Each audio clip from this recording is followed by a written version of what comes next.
Why don't we get things started? So we have two guests today, Heather Pelham, Vermont's Tourism Commissioner. Thanks for being here, Heather. And Amy Spear with the Vermont Chamber. She's the VP of Tourism, is back with us again. So I appreciate both of you being here. Some of the thoughts about discussion points, and we can be flexible as you like. Is to talk about kind of the status of the governor's, recovery funding. I know that's a big question, if either of you can speak to that. If there's a way to know marketing at this point for Vermont and how we can align our own marketing and reopening, considering kind of cross-state travel that was announced last Friday, I think it was. So which one of you would go first? I can start if you want, and then, considering that we have a small group, I would definitely encourage, if, there are other specific questions, be happy to go into that. If you'd like, I could start with the travel guidance, just because we've certainly been taking a lot of questions on that, and that might be helpful just to kind of go over that. So in terms of where we are, we now have this new map that I'm sure everybody's seen, so that we're now talking about quarantine and non-quarantine counties, so that anybody in those non-quarantine counties that show up as green on the map, which is currently restricted to New York and New England, but the intention is that that will be expanded over time, can come in and out of Vermont without quarantining. That's based on this under 400 active caseloads per million metric that the Department of Financial Regulation has put together. Some of the response that we've heard on that, or in terms of how do we make it easy for lodging operators to use that map, we will also be posting that information by zip code, hoping that that will be a little bit easier for folks. And then I think that even more significantly than that even is that, as of Monday, June 15th, we now have quarantine guidelines that are less restrictive than they had been in the past, so that as of Monday, folks are able to complete their quarantine before they come here. So in their home state, either for 14 days or 7 days with a negative test. They can complete it in their home state if they are able to travel here by car. And the idea there is that the mode of travel is significant because we don't want them to be at exposure to the virus during their mode of travel. So if folks are not able to make it here in their personal vehicle by car and they are still flying, or they have to stop overnight on the way, then the requirement is that they still have that 14-day or 7-day with negative test option, but they would have to complete it in-state. And that's where there is an opportunity now to be able to do that in a Vermont lodging establishment. So again, definitely a loosening of the restrictions that we've had thus far. I'm sure everybody would would love us to get to the point where that green map is what we're going for, and we're at a point where we're not talking about quarantines, but we're not quite there yet. The governor has agreed that we will be looking at the data again around July 1st in terms of whether that 400 active caseload is the right number, depending on what we see between now and then. And if the map can be expanded. So that's kind of how it's structured right now. It's about where you're coming from and what the mode of travel is. So if it's helpful, I can sort of stop there if there's any questions on that.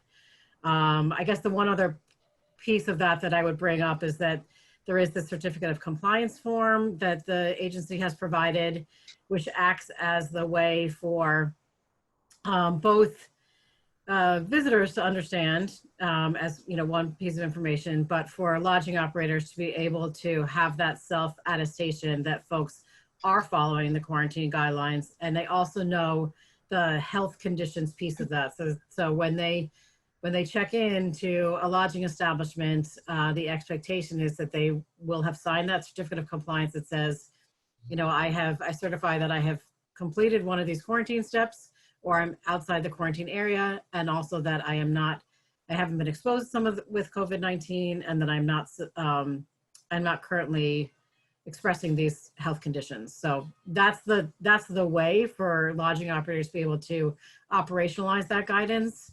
And there will be an updated form. Hopefully we'll have sign off on it today that can be used after June 15th, because I fully acknowledge that the one posted currently is for the current guidance, which doesn't have all of those options.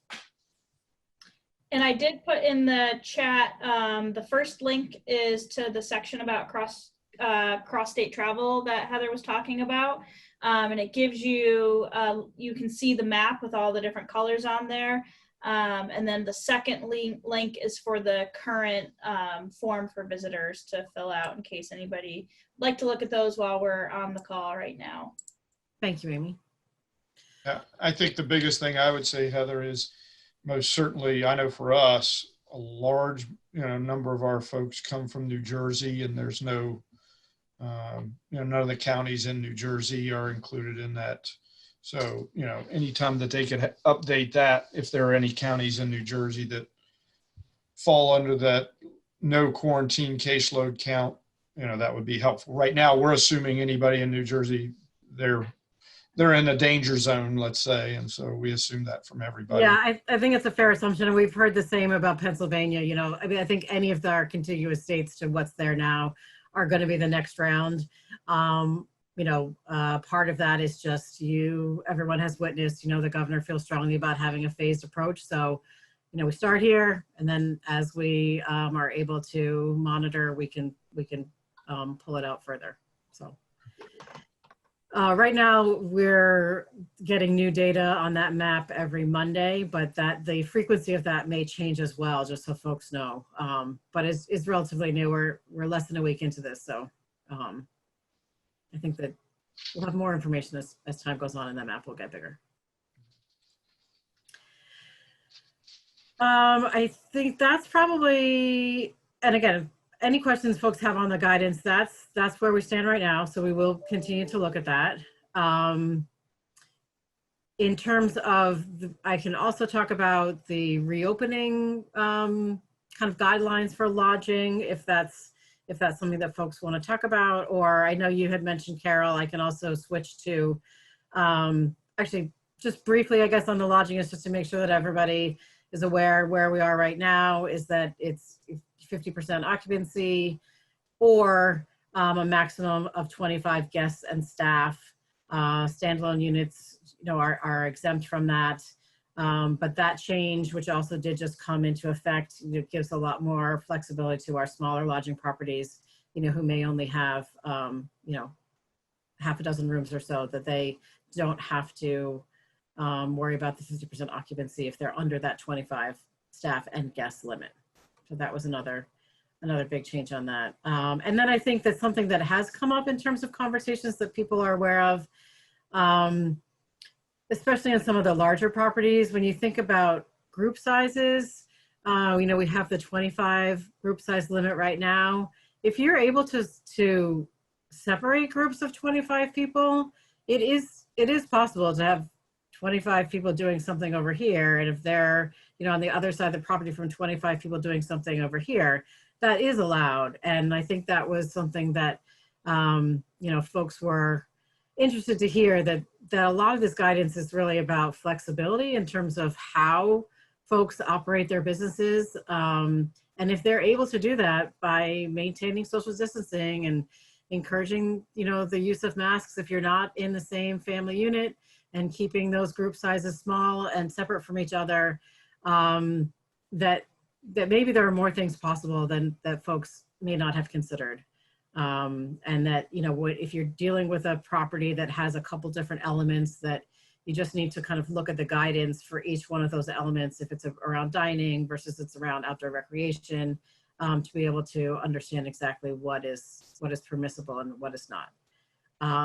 Question for you, Heather? I'm sorry? Question? Yes, please. So my inn is rated for capacity of sleeping 100. My understanding there is 50%, so I can put 50 people in the inn. Is that correct? Yes. Okay. I just wanted to verify that, because I've heard 50, I've heard 25, I've heard so many different numbers, my head's spinning. Well, the 50 that we did move from 25 to 50% capacity just recently. So that's the first change. the only other thing that I would mention is that if any lodging operators, and, just to spread the word, if you are housing any essential workers, those don't count towards your 50%. So taking your example, if you've got 100 rooms and say you had 10 of them that were used for essential workers, you could still use the other 90, you'd get 50% of those. So that would actually give you more capacity. Okay. So that would give you that 45 plus the 10 to give you 55 instead of 50. So just to be aware of that, it's the 50% capacity is for that leisure travel component. Yeah, the real piece we're interested in is when's that number going to go up? Yeah, I mean, it's a real balancing act between the capacity limits and the quarantine and the group sizes, and the restart team literally meets every day to go over the data and to figure out what can happen next, especially for right now just about every sector is open to a certain extent, but I know that there's still guidance anxiously being awaited in terms of events, and certainly in terms of the wedding industry. Yes, you can have an event, you can have a wedding right now with 25 people, but when is that going to look different? And that is very soon to come, to see what movement might be possible there. Yeah, I'm sure it's old news, but for us it's tough because I talk to 20 brides every week, and every week I tell them I don't know, I'll let you know next week. So it's a tough spot.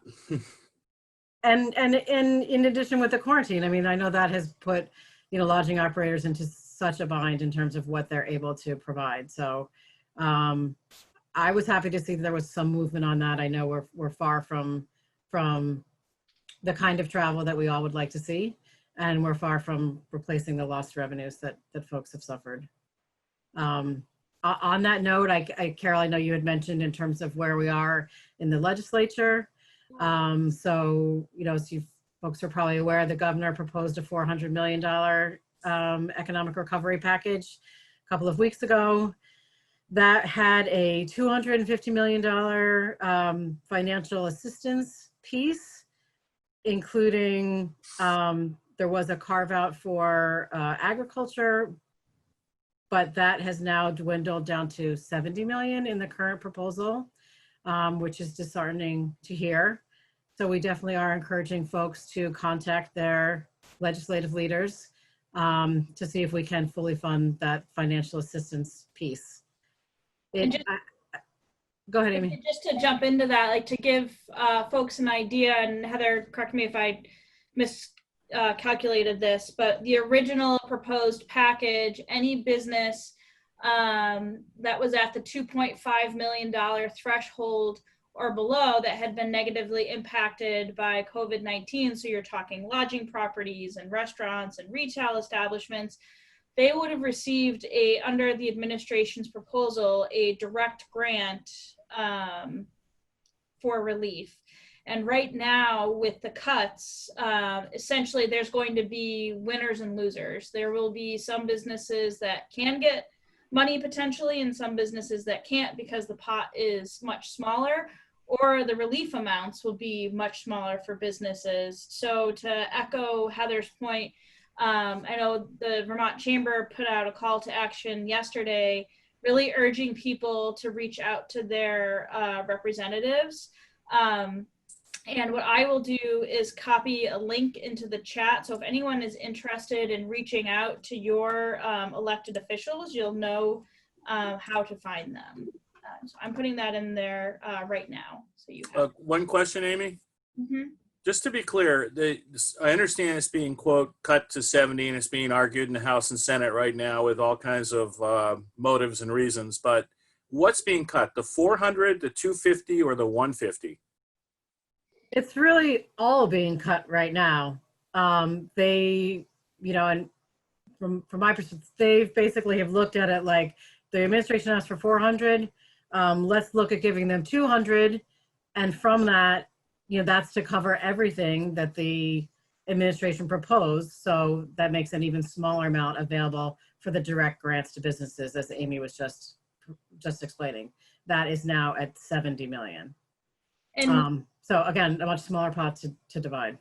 yeah, And what was originally, one of the things is calling for an urgency to get dollars to businesses because it's badly needed. And I don't think that should not be a surprise to any legislator that it's badly needed at this point.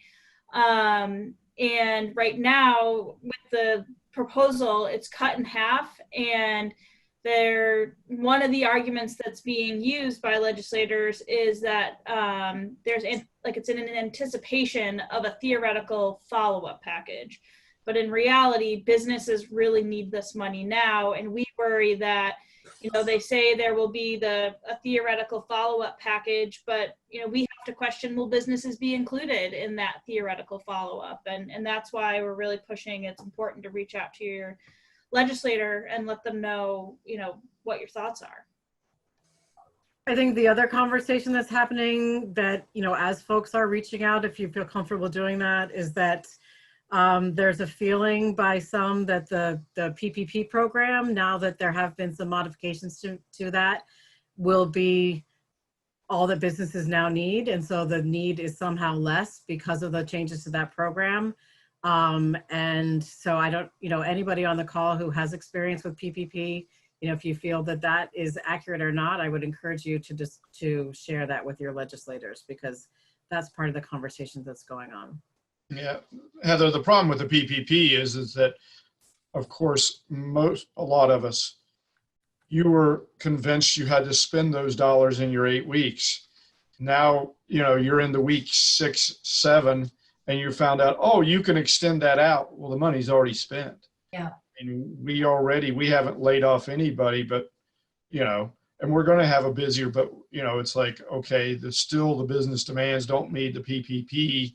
So, I feel for other people, because it's like you either spend it, and now that you have some that you could use, it's all gone. You had to spend it, at least that was your thought. So now trying to stretch that out when there's only a week or 2 left of those funds, for a lot of people, that doesn't work. Well, I think that the program was somewhat misguided. I mean, the original intent was to put people to work that would otherwise be collecting unemployment. If you look at it from a restaurant's perspective, we couldn't buy food, we couldn't serve people, we couldn't bring back the servers and the chefs and the cooks to do what they were supposed to do. And now that we believe we will be able to, we won't have the money to do it because we spent it on other things. Yeah.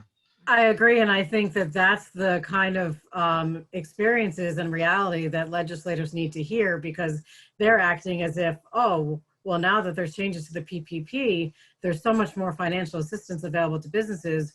Why should we agree with the administration to give the direct grants to businesses that, we have heard from so many is really the key to their success? Yeah. What they need to understand, Heather, the PPP in reality was never a real help to businesses. Because think about it, all you had to do was turn around and give the money to your staff, which is great. But at the same time, it doesn't help a business keep their doors open long term. So it was never about helping the business or the business owner. It was always about helping the staff. Nothing wrong with that. But they need to understand that it really had no benefit to most businesses or business owners. Exactly. And we have made that exact argument and tried to just to shed the light on that part of it to the legislators. But I still would encourage folks, if you have that direct experience, that you can also share. I think that would be helpful. Yeah. Amy, did that letter from the chamber that you and Carol were both a part of, did that get sent? I'm not sure on the exact status of that letter. I believe there was, and Carol, you might want to jump in because the chambers were talking about it on a call with Betsy. Do you know where that lives currently? I think the governor announced on Friday, and the letter was going to be sent before that. So I think the governor announcing that lodging was reopening. I don't know if the actual letter got sent, though. The intent was to have it sent. Yeah. And Betsy Bishop, the Vermont Chamber President, did testify last week in House Commerce on the relief package that was proposed, just so folks are aware of that. And I think I learned that the Senate reduced the overall package, and I think probably you were saying this, Heather and Amy, is the overall package went from 400 million to 200 million this week. The Senate approved that. And so, and the grants to business, the loans to business, are loans still available? I'm hearing from the Regional Development Corporation that they're not. No, loans have been cut out of the package as of now. My understanding is that the package, in terms of, I'm most familiar with what is attached to the Agency of Commerce, is 70 million has been allocated for financial assistance and another 23 for housing assistance.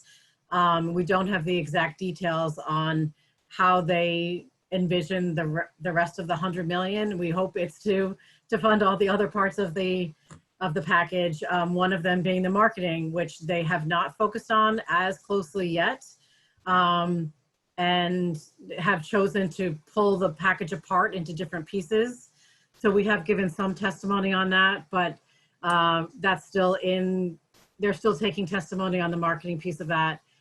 I can speak to that briefly just to say that, as folks may have heard, that we have proposed a balanced, or I should say a sort of a multi-tiered approach, so that part of that money would be, for direct promotional advertising that could be used either in-state or out-of-state, depending on what the public health conditions are at the time.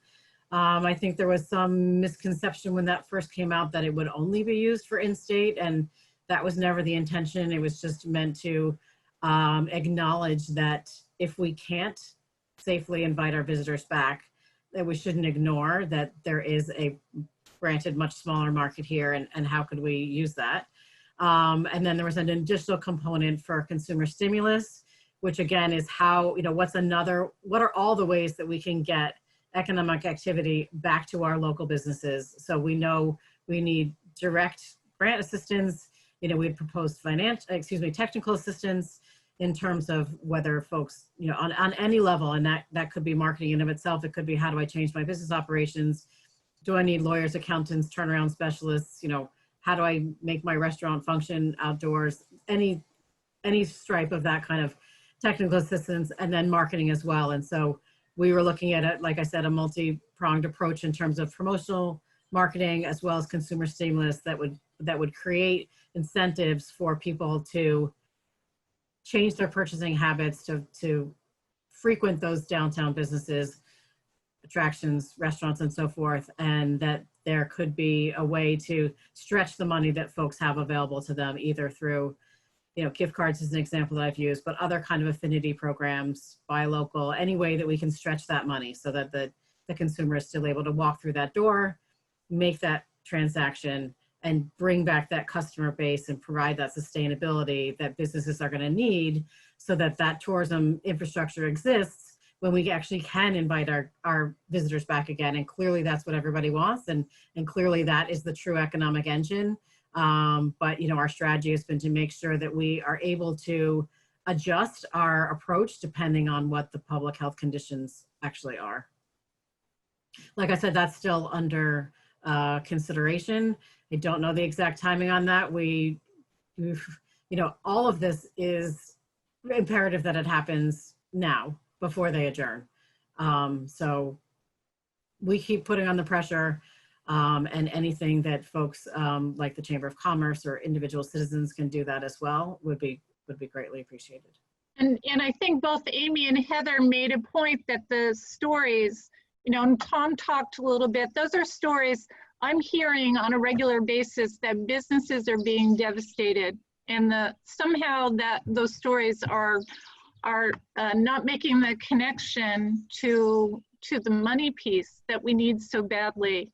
And so, I think we need to make sure we're doing our part in the field. We're all used to having our head down and working so hard, and we just need to be really clear with the people that are working for us in Montpelier, that we need help. I mean, this has been so devastating to this entire sector. And, you know, we have been hearing clearly for months about just the financial hardship that people are going through. And we have done survey after survey to document that economic impact, to talk to people and say what kind of assistance is needed.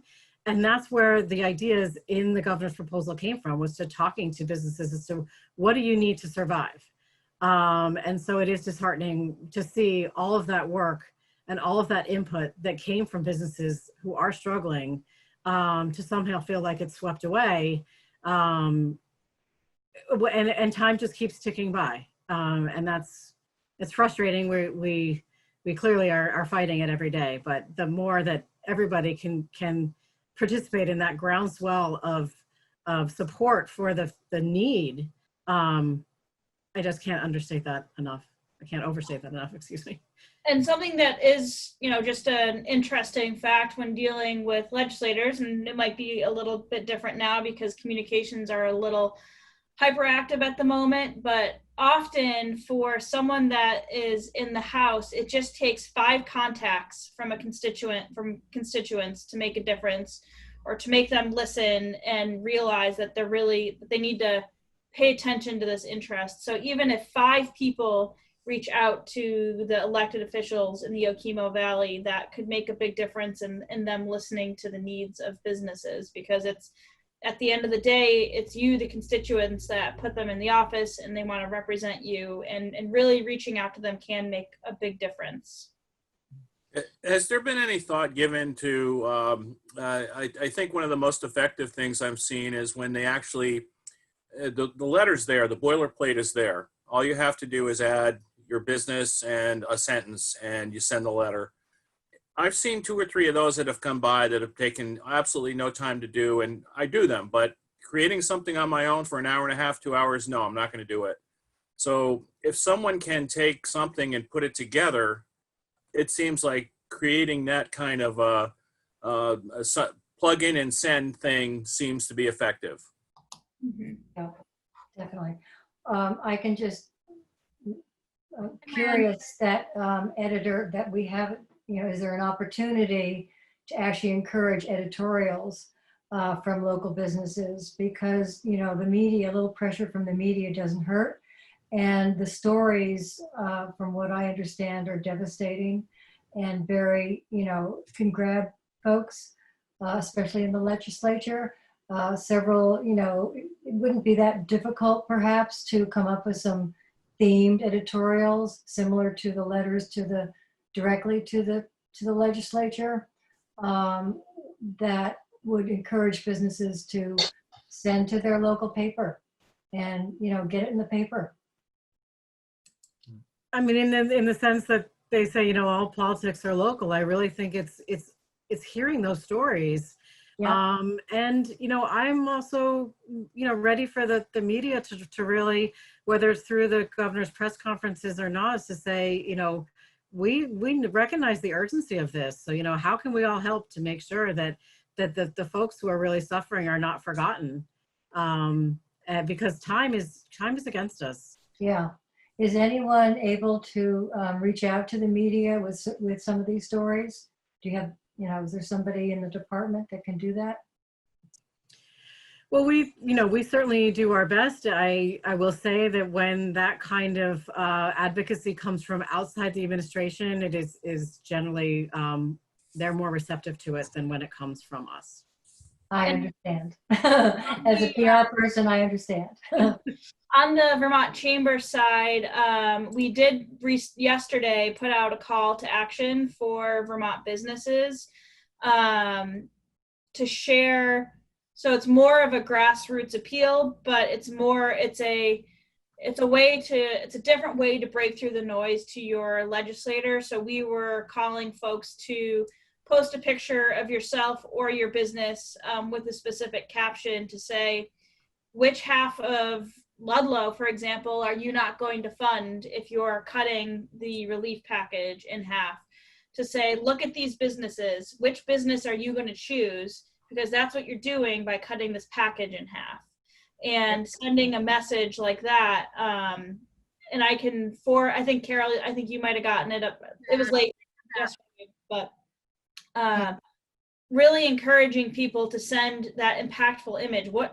Who are you going to pick? What winner and loser is there going to be if you're not going to fully fund the relief package? So A few protests. I had a question around the emergency relief grant. The original grant, I believe, was the biggest piece of the 400 million. It was like 250 and 150 was supposed to go to lodging. Does anybody know what that's down to? And secondly, is the Department of Taxation still the vehicle for dispersing that grant? So that is the 70 million that we've mentioned. So that's the pot of money that would be available for emergency action grants is how they've been termed. It's not exclusively for the lodging sector right now, but it does. Right now, one of the restrictions or requirements is that you'd have to show a 75% loss of revenue. But it's the legislation currently has directed the Agency of Commerce to set up the vehicle. But yes, the idea is that the Department of Taxes still would be the vehicle for that. Because I've contacted to them, and at this point they don't know what they're doing. Yeah, they're I guess two things. One, it hasn't passed yet, so I'm sure they can't tell you specifically, like there is no application yet. Secondly, the process of how you would apply is still being designed, but I can assure you that we're not waiting for them to pass the measure to be able to make sure that we have the program in place, because we know how much time is of the essence. So there are teams between the Agency of Commerce and Department of Taxes who are working on making sure that there is an easy application process so that we can get that money out the door just as soon as it is appropriated. Yeah, I would suggest tell them not to use the PPP application as a guideline. That was really not a whole lot of fun. We take it. Something else to point out on the change, the 75% loss of revenue, that is something that is new to this that the legislature has added.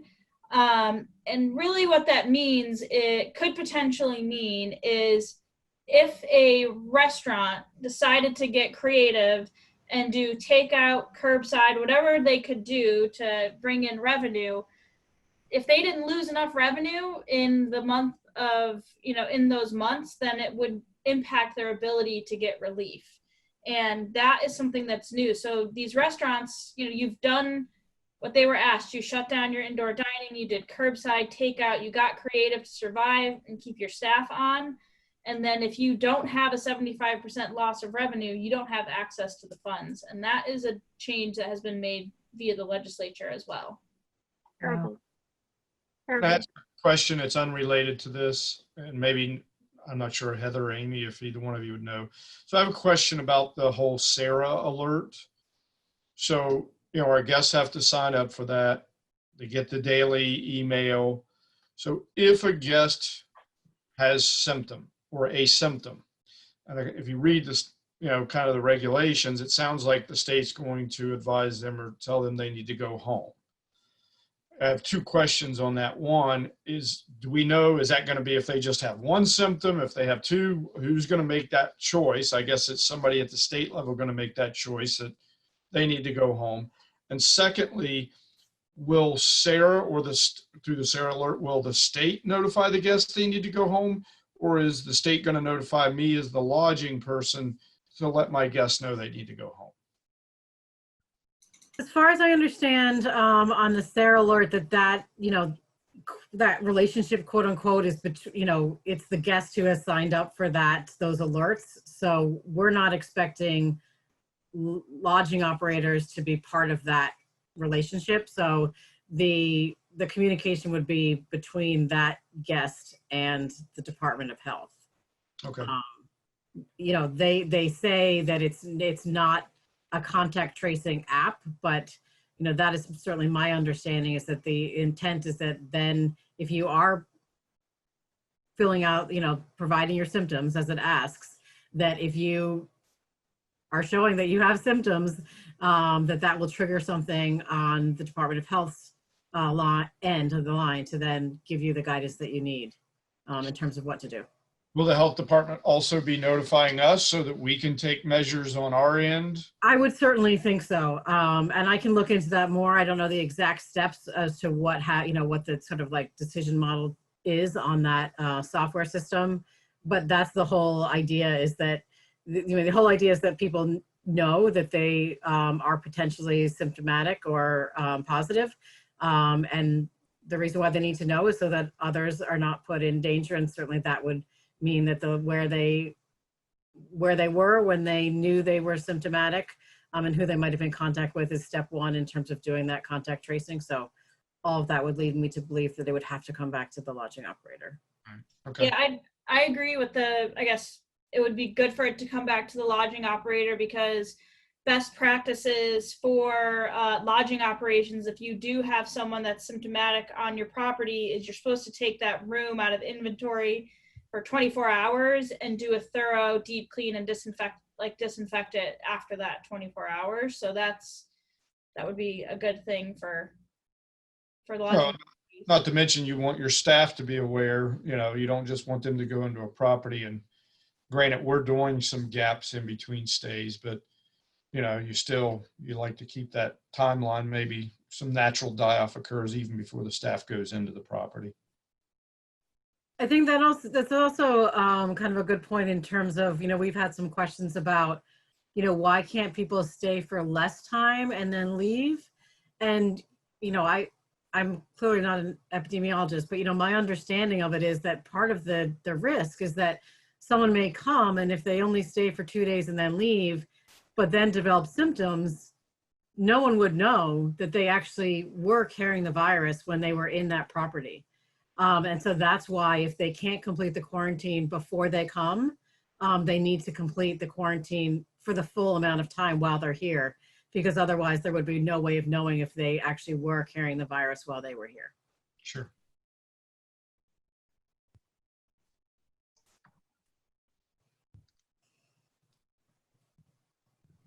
Other questions?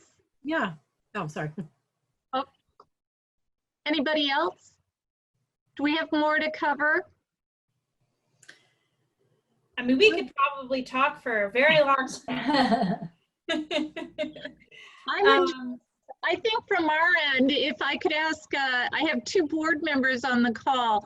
I think we should compare notes about what we can do as a chamber to be a little more proactive. And Lynn Barrett, if you want to stay on the call as well, that might be helpful.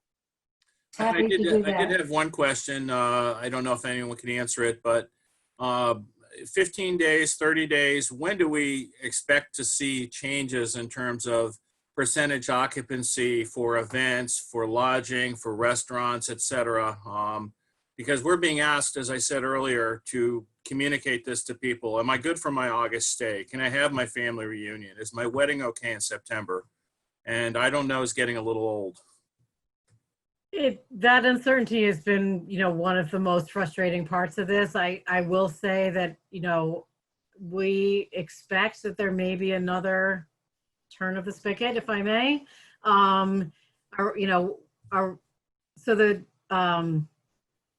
Closer to the beginning of the month, closer to July 1. I can't give you an exact date, and I'm not holding anything back. I just, these things are developing. I don't know how far that will go into the future, but yeah, no one can say for sure what August is going to look like, and that is not an acceptable answer, but it is the truth. Okay, because the current situation is, really not going to help lodging folks. I mean, those green counties are wonderful. I'm sure great people live in them, but our demographics are in the red counties. Our demographics say, Hartford, Boston, New York, New Jersey, and all those are red right now. So we're still kind of not past this at all.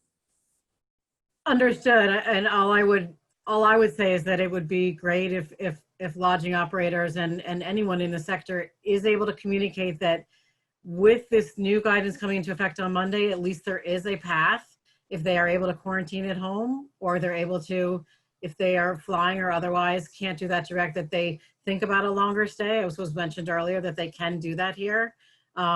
It's certainly not the way that any of us have been used to traveling in the past. But I don't want anybody out there, who lives in those red counties to feel like we don't want to welcome them. There is a way for them to get here. It's not as easy as if there was no requirement and it's all granted, but it is the first step. Thank you. Can I ask a quick question, as long as you're here? I've heard that Welsh is really eager to support local media, and I'm curious if you've heard anything new about that in terms of this money. I haven't heard anything specific on that. I can say that certainly when it comes to the work of the department, where we are looking, as I mentioned before, kind of like a multi-strategy approach that, how can we fulfill our duty as a department, and also, utilize local media to make sure that we're getting out the word, whether it's about, business assistance on sort of the agency of commerce side of things, or it's about these are the opportunities for Vermonters to enjoy our state. So it's definitely something that we're looking at in terms of, this whole pandemic has kind of refocused our efforts to make sure that we are focusing inward from a communication strategy more than we have in the past. And I say that so it's not saying that we're focusing everything promotionally in state, but just from a communications point, that we are thinking, as the Department of Tourism and Marketing, that we really are the communications arm for the agency of commerce, that how do we make sure that we are not only utilizing our local media to make sure that we get out the word, but understanding that, we do have a certain amount of ability to be able to make different decisions with our purchasing power, the same way we're asking others to do that. Good, because I'm sure 50% loss in advertising doesn't help. No. Okay. But in terms, I guess I would just say that in terms of the financial relief from the administration's perspective, that we have tried to structure the financial relief that it is not sector specific, because we don't want to be picking winners and losers. We feel like it should be based on the financial harm that was incurred, and so we're trying to keep the programs as broad as possible so that it's not just one sector that's eligible versus another. Good. Any other closing remarks from anyone? Anything else? Well, thank you. I appreciate both Amy and Heather being here, and I know you're in the hot seat. And I'm so thankful for you to come out here. It's very difficult circumstances, and we will take your advice and try to move things forward. Please keep us in your thoughts, and certainly you're in ours. Thank you. No, I really appreciate the opportunity. So thank you, Carol, for the invitation, and to everybody. Please keep in touch, and so we are still fighting the good fight. Thank you. Yes, thank you for that.